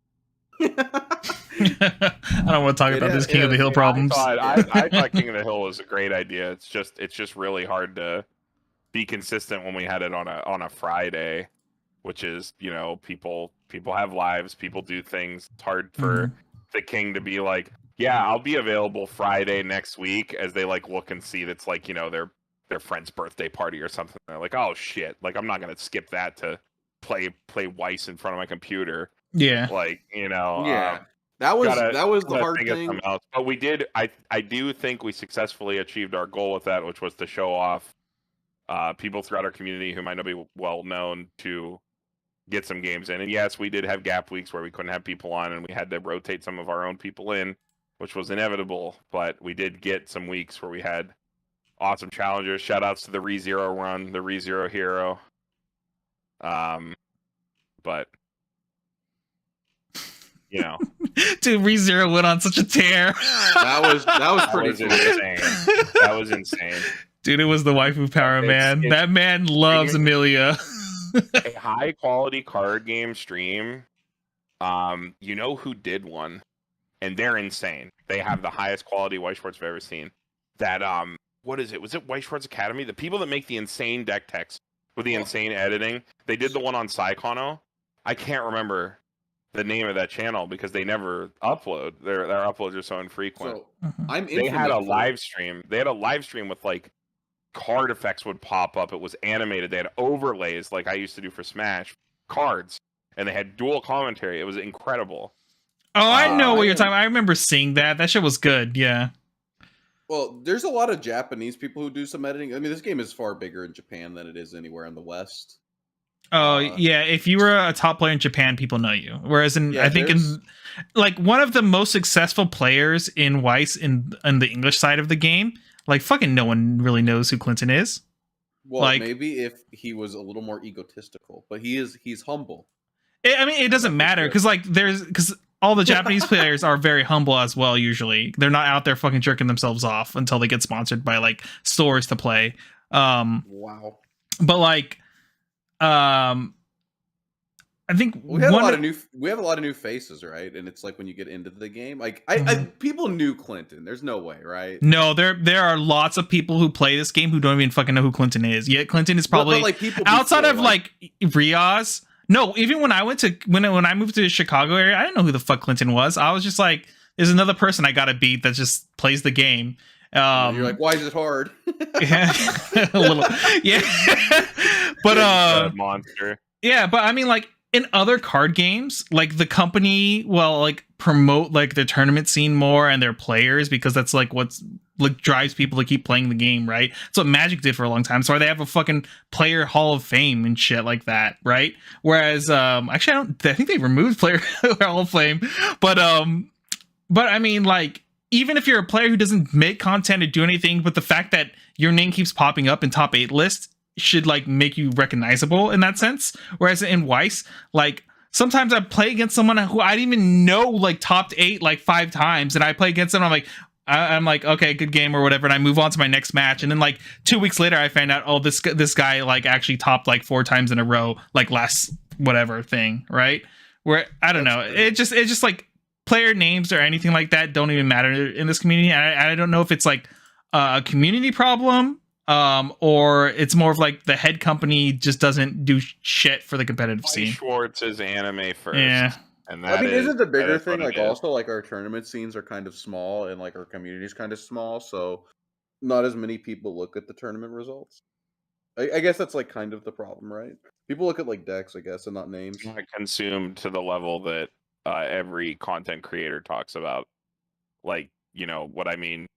I don't even get what I'm saying here, but like we talk about the competitive side of the game, but the game is not consumed at that level, like by and large, you know. Like I mean, it's always more fun to be people. Yeah, I mean, like I feel like most people would know who Riaz is just because, you know, he's a mod in global. I feel like most people find global if they care at all about this game at all, and it only takes UA making one meme post again. It was like, Riaz Muhammad wins again. Oh, go, like, you know, stuff like that. You know, you start to learn names, but there are people, you know, it's just about the anime to them, and that's great. But, you know, what can you do? I don't know. I think expecting Bushiroad to like platform players or be like, look at these players who have won so many tournaments. Like, it seems that they finally did that this year. They have you, these funny mugshots. Dude, UA's they're not mugshots. UA once did a stream of like the topping results of all players or whatever, because he wanted to compare his results, and Clinton just like eclipsed him by like a factor of 2 or 3. Yeah, Clinton is the most winning insane. Out of anyone in the community. Like, Clinton is like the most fucking accomplished player of anybody. And it's like, and there are people that don't know that. My achievements are expecting. I had no points. Expecting Bushiroad to go in and say, look at these players in Weiss history who have won all these events in time. They have this many wins. These players are like prolific and should be like, you know, like, look at their dedication to the game. Like, I don't even think it has to be to that extent. I feel like if they could just do anything in general, like a winner interview. Yeah, at every regional have a winner interview, throw it up online. Okay. Good, fucking done. Let's talk about your deck. They did. They interviewed Hansen. They interviewed Hansen? No, BRO only. All the real life regionals, it's because out of convenience they could do it on BRO. But the thing is, how much you want to bet? Do not forget every single time. Every single time, every single regional we've been to. Oh, we got to make sure your deck and sleeves are good. And yeah, we got a team, but we're putting up a single camera. We're going to record one game. And then they record the one game and it never appears. It never appears. It's gone forever. You just never see that game. Yeah, they do that at every regional. Yeah, every regional they would record the games and then it would go into the aether. Yeah, it's really weird because I have a bunch of recorded games from Bushiroad that will never see the light of day, like whenever we're winning events or something. But I like that the only time they ever uploaded a game that they recorded of us playing was the time where it was me, you, Dean, and Broderick, and it's just Broderick going big dick damage, and they didn't edit that out or anything. They just uploaded the game to the YouTube channel like unedited, and like no one reviewed the audio or anything, and you just hear Broderick say big dick damage over and over again. That's incredible. And at some point in that video, you probably hear me say beginning of climax phase. I think 1, discard 2. Yes, I think it's actually in that video too. If you go, no target, all right, swing twice. This is a top 8 match too. No, that was the finals. Oh, was the finals even better? You're right, because they were recording. Oh my god. That was the finals, and I was like, yeah, I'm on camera. It's time to declare my plays. And I'm like, wait a second, since win is the card, not a grave. But yeah, I mean, Bushiroad, I'll never understand, man. I'll never get it. They say they want the game to be bigger, and there are simple things. I think even Hotsy does a better job for their winners. Like you get a blurb, you get to write whatever you want, and so long as you don't swear or that's not true. A lot of my stuff got censored, and it wasn't even mean. But go ahead.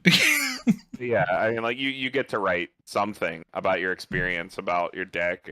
The winner gets like, you know, a 3-question thing to say their piece, which is more than I have ever seen from an official English Bushiroad event. And I think that stuff goes a long way. I love reading those like things people talk about the tournament. I remember when I was like, you know, being like, okay, I'm gonna go to this Nats, and I don't really play this format or whatever, and I was just reading people's things like, oh, these events were like cool, people played like cool stuff, they really care about their deck, stuff like that. That was awesome.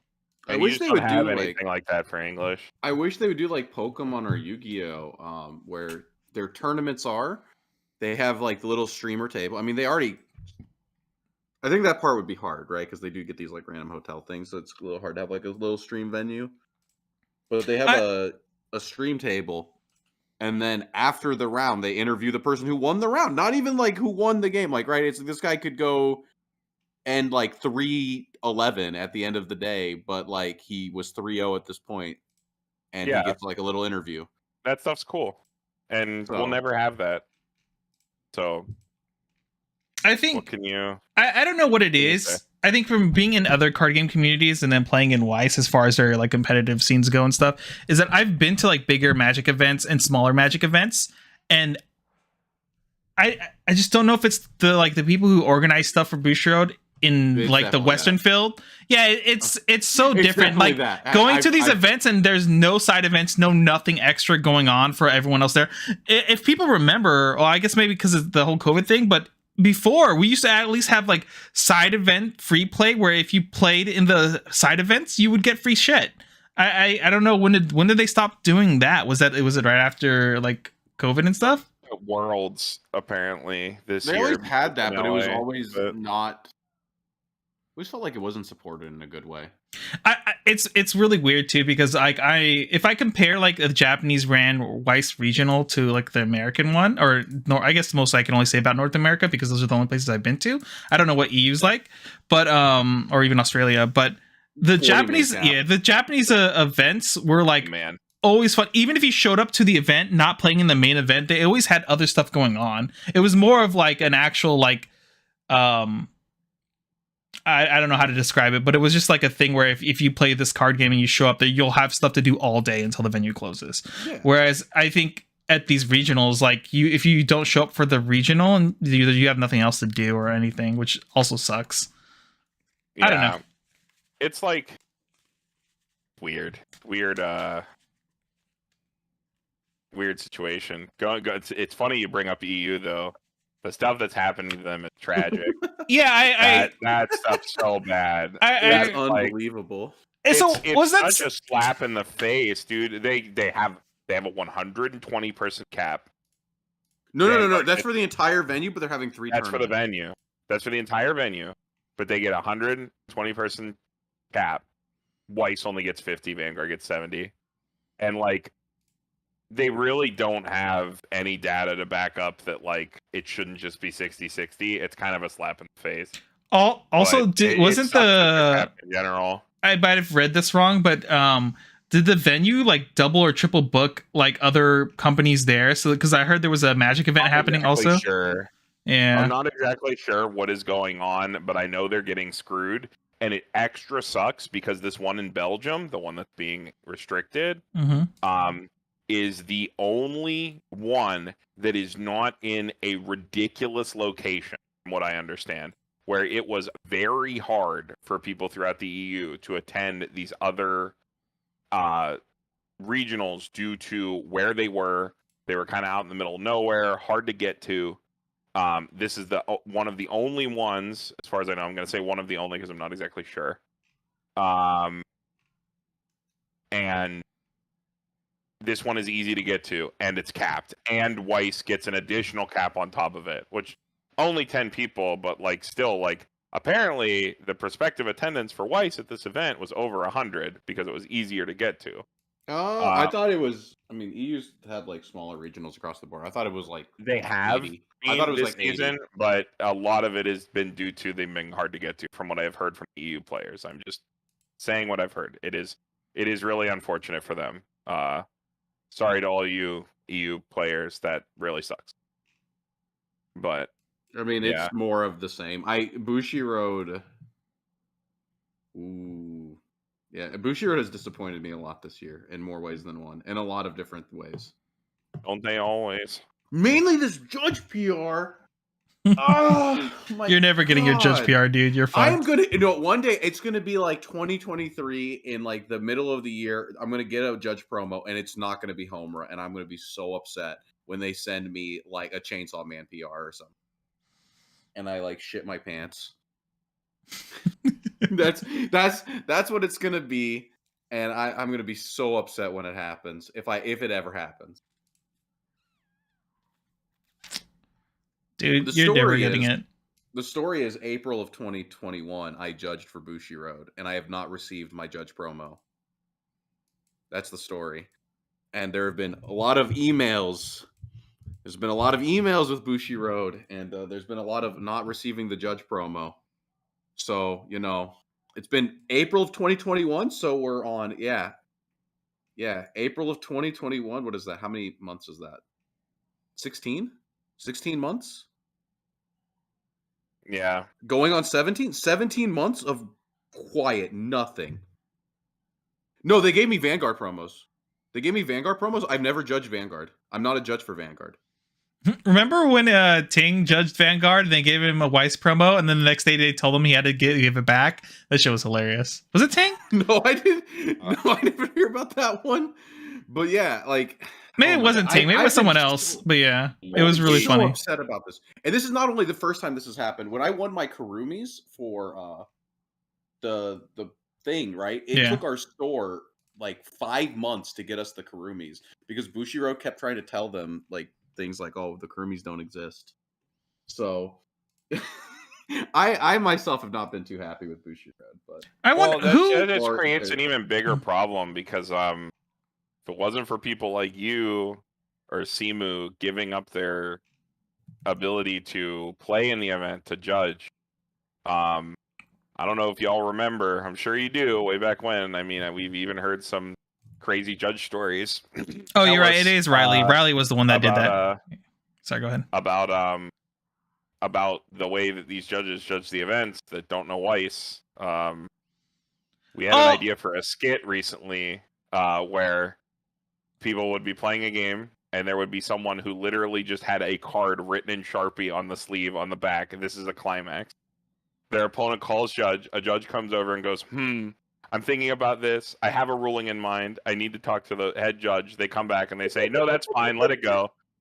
Because Ellis moment. Just continue. And then the judge looks directly at the player who called judge and says, you get a warning for wasting time, and walks away.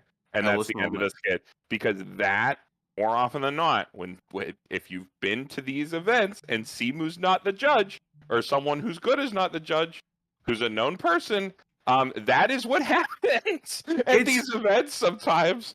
Well, it's hard because they run 3 tournaments at the same time, 2 to 3 tournaments at the same time, and so you have a lot of things where I've staffed for Vanguard, and I will be honest with you, I never give an actual ruling. I always say I have a ruling in mind, unless it's like I can tell because I don't play Vanguard. My food's here. Be back. Yeah, but yeah, it's the judging. The judging situation now is far better because there are people like yourself and Simu that willingly give up. I know you haven't. I'm going to say right now, I don't think I ever will again after this. Well, yeah, and that's what I'm getting to. That's the problem. I cannot believe how much bullshit I've had to go through to get this promo.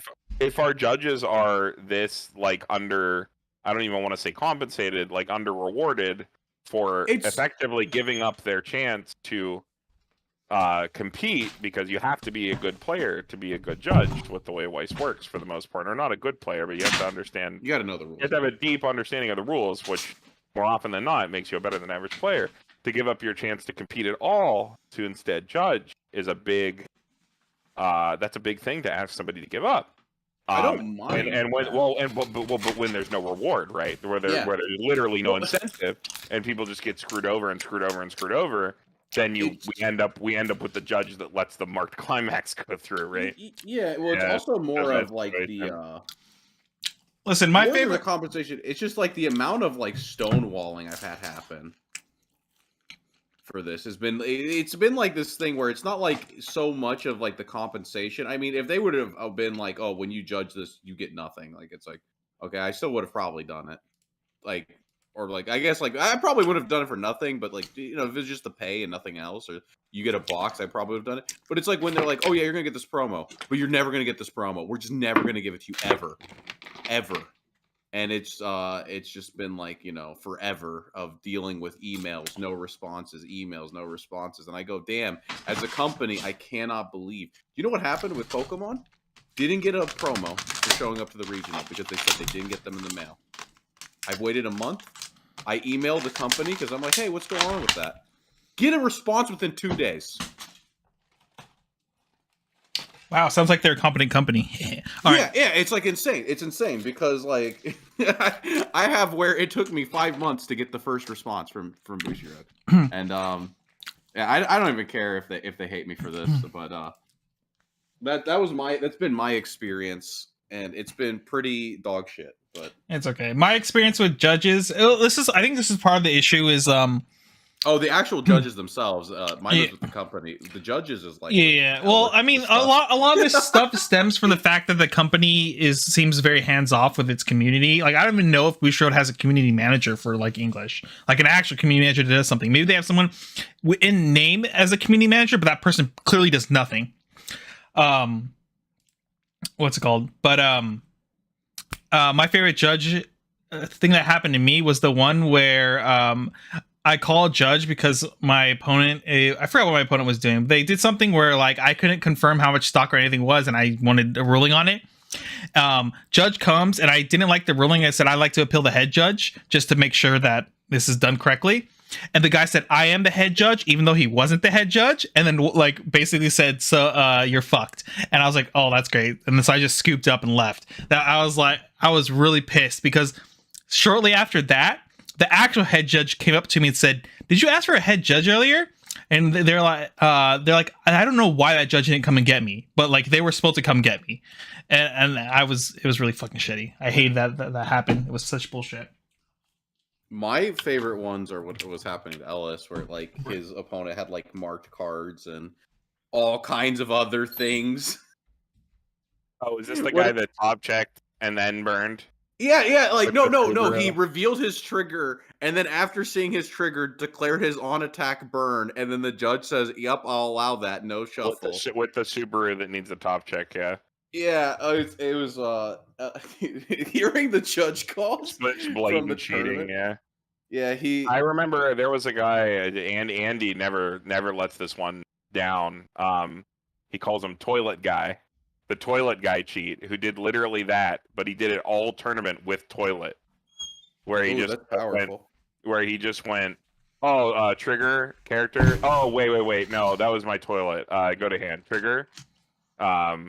Stuff like that, like just like not declaring what character it was on, like being like, oh, I forgot, things like that. Like that's the kind of stuff you gotta watch out for. People are.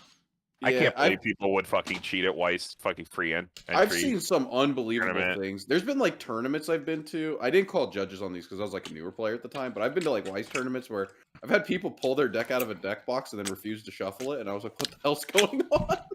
Oh yeah, those are my favorite. I've seen stuff like that before. Did you know that per Bushiroad's rules, it is legal for your opponent to pile, then overhand, and present as shuffled? Ooh, that's pretty good. I've seen all kinds of stuff though, but then like it's insane, right? I've seen where not only is there like just blatant cheating, judge does nothing, blind eye. I've also seen where turn one a guy plays a standby and standby's out a card and then passes, and they're like irreparable game state. You didn't have red, game loss. Or you get like randomly the judges are like insane, and then other times they're like opponent has marked cards, I sleep.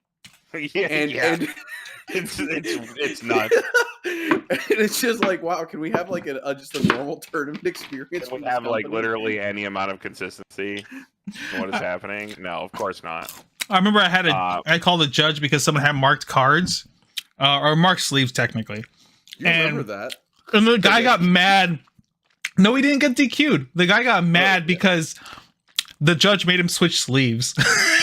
Oh, that's it? Remember when I was playing Persona? Remember when I played Persona and I borrowed the deck?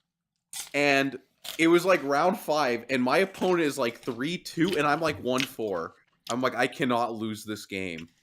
And then he goes, what's this? Your sleeve is on upside down from the other ones. And it's on like the 1-0 Joker that you play 8 copies of. And I'm like, my God, I definitely, one, was not marking my cards because I didn't see that. Number 2, why would I ever mark the 1-0 Joker? That does not matter if it's engraver hand. It does not matter where this card is. Why would I ever mark one copy of this? And then the game lost me. And I'm like, okay, please. But then I see other people like, they don't get game loss. I don't mind getting lame loss there. I thought it was funny because it was like the stupidest card to have marked. Oh, was this in Canada? Ridiculous. Yeah, this was in Canada with Broderick. Remember? Oh, Because yeah, I was like you're barring my deck, right? destroying this guy. Yeah, I was destroying this guy. That's like, nope. One of your sleeves is on upside down on the 8 of. Oh yeah, okay. Yeah, look at this. Didn't DQ a 49 card deck list? It like their standards are insane. It doesn't matter. It depends on who you ask at the time. Yeah. It's just crapshoot. Wow.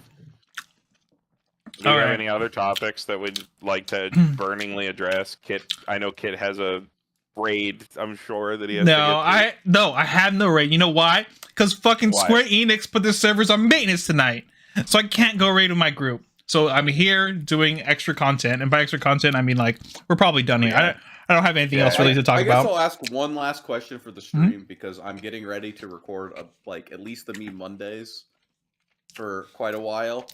Do people want to see old sets more, or do they want to see absolute jank piles? Like, do I need to go into the tank to make the least functional decks, or do I just pull out the old decks that are funny? Because that's a real question, right? Like, do people want to see what I can brew up, or do they want to see just like old shit? I get this image in my mind of Dean in like a sensory deprivation tank, like in his basement, that like he goes into. Wait, this is where I brew decks. No, have you ever seen the show Fringe? Yes. You remember the LSD tank they had? That's how I assume D makes all decks. Damn, Fringe, that's a deep cut.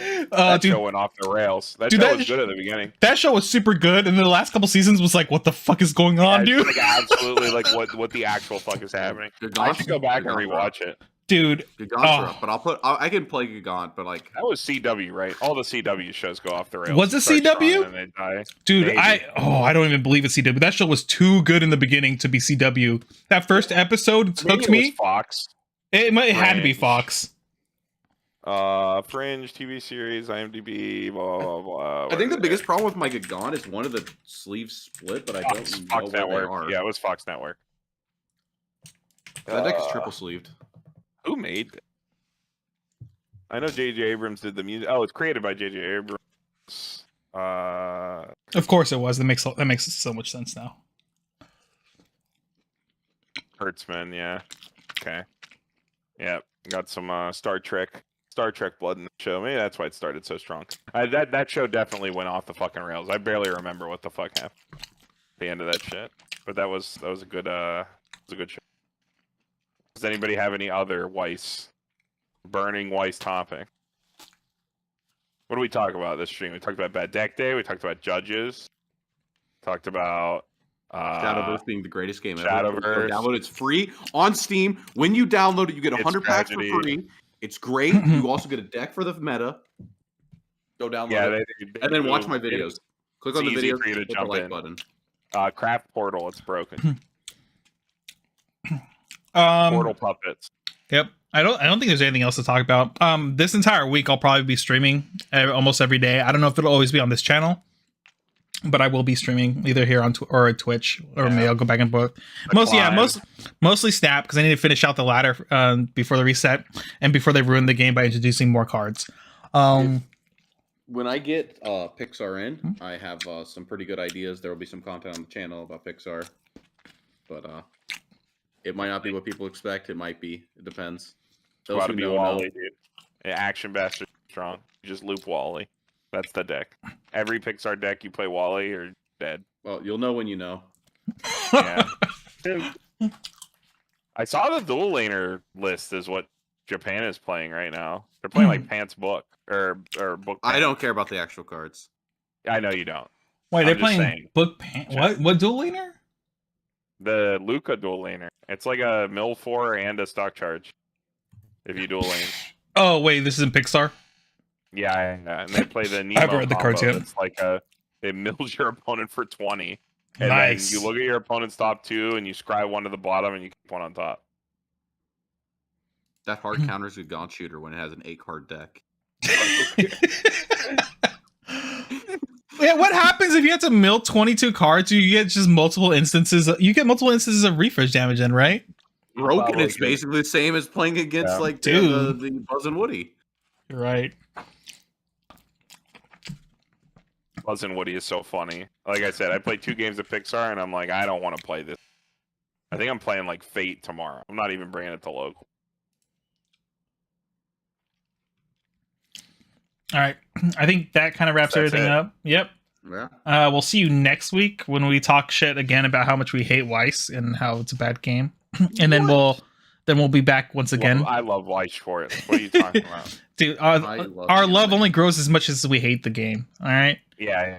You don't shit talk things you hate. You only shit talk things you love. All right. I was gonna make a really bad joke there. Oh my god. Yeah, 0 days. Fate was mentioned. Never mind. Oh yeah. 0 days. 0 days. I've ruined it. Oh my god. All right, guys. We'll see you next week, and watch out for was it Dean? Your videos coming out we have Meme Mondays now. We'll have Meme Mondays. No, the video needs a lot of editing, and I need to get some recording done. Okay, and then but our Shadow vs. Evolve set review it will be finished this week, uploaded this week, and some other stuff will be out. I might do some short videos on Marvel Snap and see how long my interest in this game lasts. I'm going to be shooting for 2 like 10-minute Shadowverse videos a week. It's my goal. Sounds good. People who like them can like them. If they don't, just don't click on them. No, still click on them and make sure to hit the down thumb button. No, don't do that part. No, you do that. Hit the up button. But make sure to hit it twice to confirm that it went through, because sometimes it doesn't go through if you don't hit it twice. I just realized that we have to set review the fucking Power Up sets. Oh my card is irrelevant. Next card. Card is irrelevant. Next card. Oh my god. At least it'll be a quick one. We can do all 3 at once. Okay. I think they're different. They're different for English, right? I know Haruhi has swing in one of them. Oh shit. They added swing back into It's confirmed. Swing. Yeah. The rest of the cards are cards that, the real power up cards. But they did add swing to the one for. I saw that. I saw we got screwed over though in the power up set where they don't have card sleeves this time around. Sleeves, but you actually get this dank fucking top loader. I think the top loader is kind of cool. It's not bad. It's not like a display. I think it's just funny. top loader, right? The one for Kill la Kill is really nice. The one for Haruhi, really nice. The one for Log Horizon, like what the fuck? It's just like a gold stamp. It kind of sucks. Oh well. I just wanted to mention that. I just realized that right now. I was like, But all right, everyone. Have a fun Halloween. If it's still Halloween for you. Yep. Enjoy your Halloween for 15 more minutes plus whatever your time differential is. Yep. And make sure to like, comment, subscribe, and all that bullshit. We'll see you next week, everyone. Bye-bye.